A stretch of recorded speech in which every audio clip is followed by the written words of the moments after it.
Some of the most gifted and the most talented athletes in the world are never able to reach their full potential, and it has nothing to do with training harder.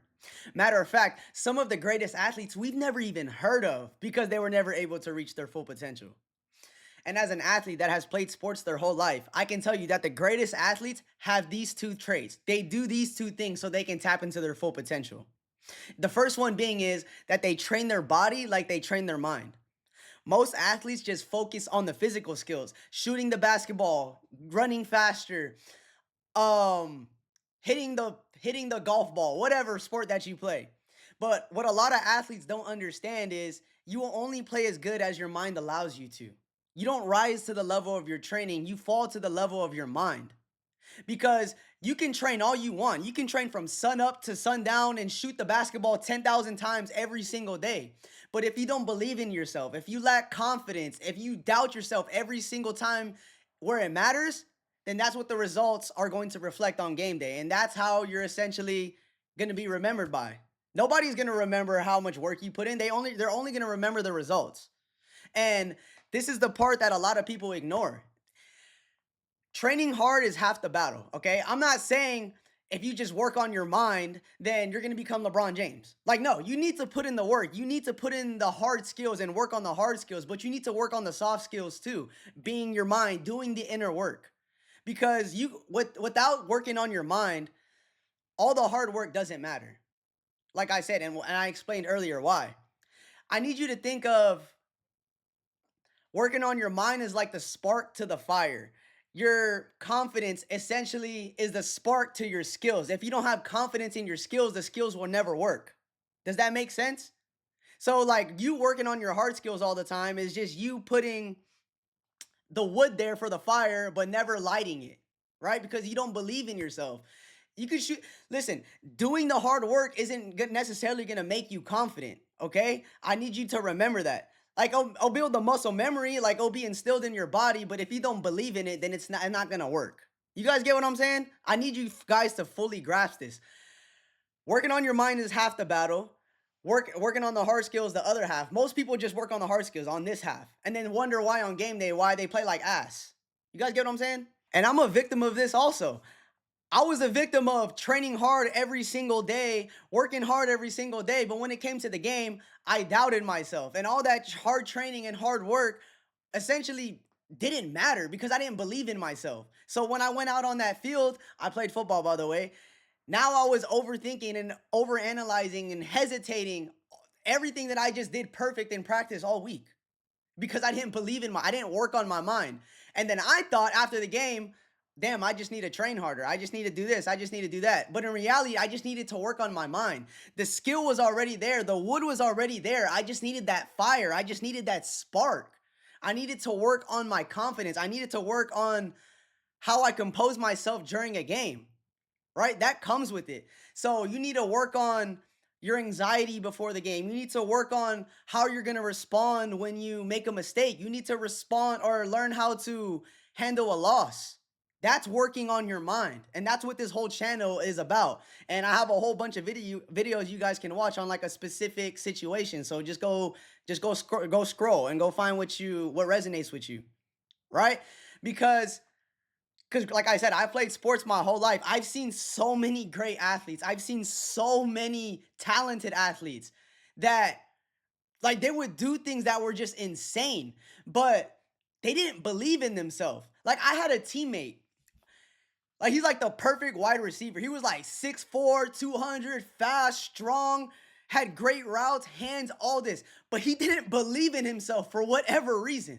Like he was like a made in a lab. We would make fun of him all the time because you were like, how the fuck are you not like performing and like putting on these crazy results? Like he could have like I'm not gonna say that this is a crazy take, but like he was like a Megatron, Calvin Johnson type of build. Like he could have been super great. He just had no confidence, and it's because he didn't work on his mind.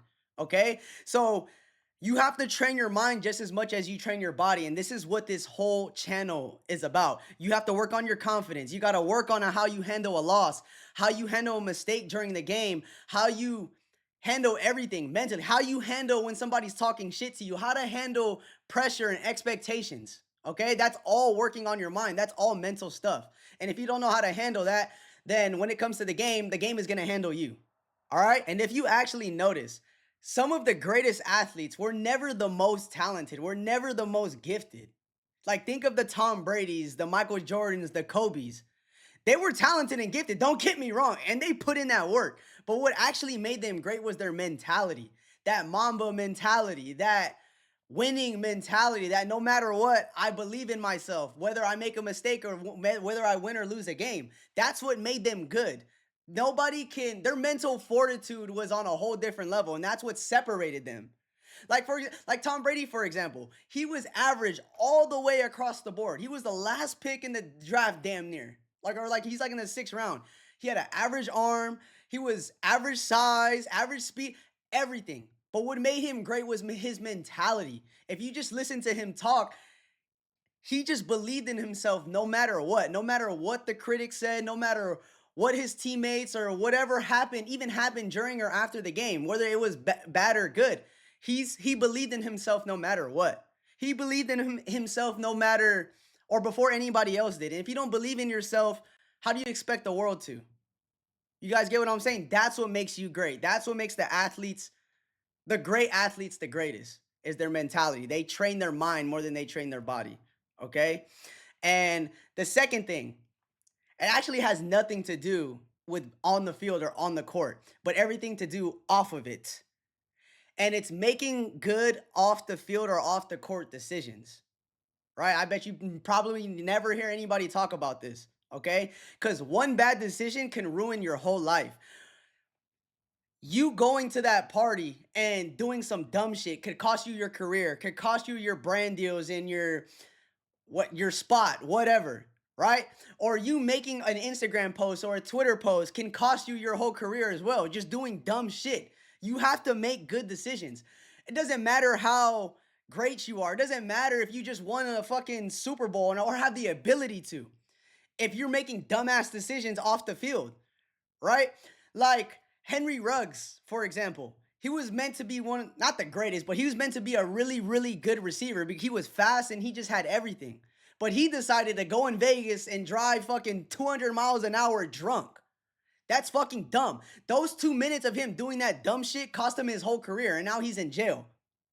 And I've actually heard that he's been doing good in jail, which is great for him. But it cost him his whole career. 2 minutes cost him his whole career. Right? And there's a countless amount of athletes who I know have made bad decisions across my whole experience being an athlete. Like there was another athlete, not the one that I was talking about earlier, but he was also really gifted. He was probably like 6'3", 220 pounds, and he was a safety. Like he was made to be safety. He was really good. He had a really good mentality during the game.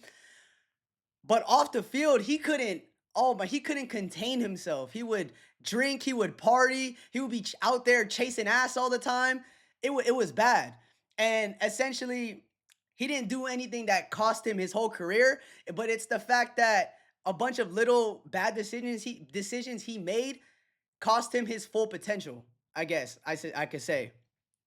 Like he had a full ride scholarship, but he decided to go party and go do some dumb shit, and then the college didn't like that, so they essentially kicked him off the team, and then he had to go back to JUCO, and then he had to work his way back up, right? And then he never actually ended up making it back in because of the decisions he made. He would rather party than practice. He would rather chase ass than stay home and study film. Right? It's these things. You have to know how to make good decisions because always remember, one decision can cost you your career. I know I keep saying that, but listen, think of all the examples in whether it's with you, your teammates, or even professional athletes that we see on TV. Right? I know the Lamar Odom documentary just came out and it was tragic, but like some of the decisions he made cost him, millions. Right? It took away his deals and all that. Man, it was crazy. And I feel bad for him and I hope he gets better. But there's a lot of examples after this. And I don't want you to be an example. Okay. And these are the two reasons why most athletes never reach their full potential is because they never train their mind and off the field, they never They don't know how to make good decisions. Okay. And as long as you do these two things and you keep working hard, you will reach your full potential. But most athletes don't. You have to do both of these things, not one or the other. All right. I want to see you be great, and I'll see you in the next video.